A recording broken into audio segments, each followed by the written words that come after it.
Hi, my name is Barry Freeman with the Mosby Heritage Area Association. Today I'm here on the banks of the Shenandoah River, underneath the Route 5017 Harry Floodbird Bridge here in Clark County. But this bridge was not always here. Prior to 1904, the only way to get across the Shenandoah River after passing through Ashby's Gap was to either ford the river if it was not too high, or from 1736 take a ferry. Kersey's Ferry would carry people, horses, and wagons back and forth across the river and was located in this general vicinity. The ferry was later known successively as Combs Ferry and then Berry's Ferry by 1767. Joseph Berry moved to this area in about 1759 and apparently took over the ferry and the nearby ordinary here from Joseph Combs. Not only was this one of the main trails to the west in those early days, but much history surrounds the immediate area around the ferry, which soon came to be known as the community of Berries, and eventually included a sawmill, a grist mill, and a post office. In March of 1771, a young George Washington entered into his diary that he had dined at Berry's on the Shenandoah on his way to Lord Fairfax's Greenway Court, which was about 8 miles to the west. Much later, during the early years of the Civil War, the first engagement in the vicinity of Ashby's Gap near Berry's Ferry that resulted in casualties was one in which not a single shot was fired.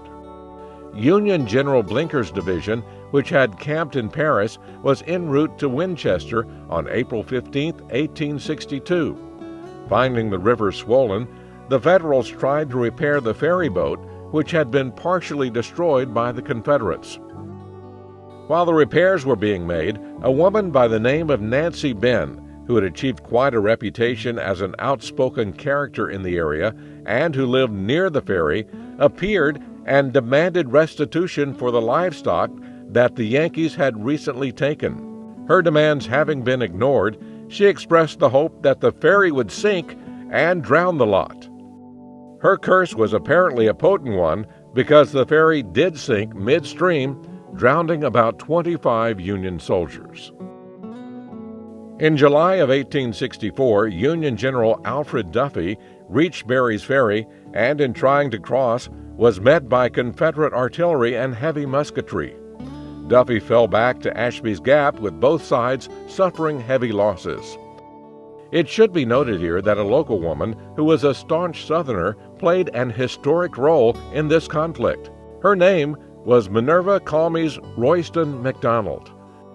According to her published obituary, in the thick of the battle, a cannonball came crashing through her beautiful home named Roystonville, demolishing one room, killing a child, and wounding several others.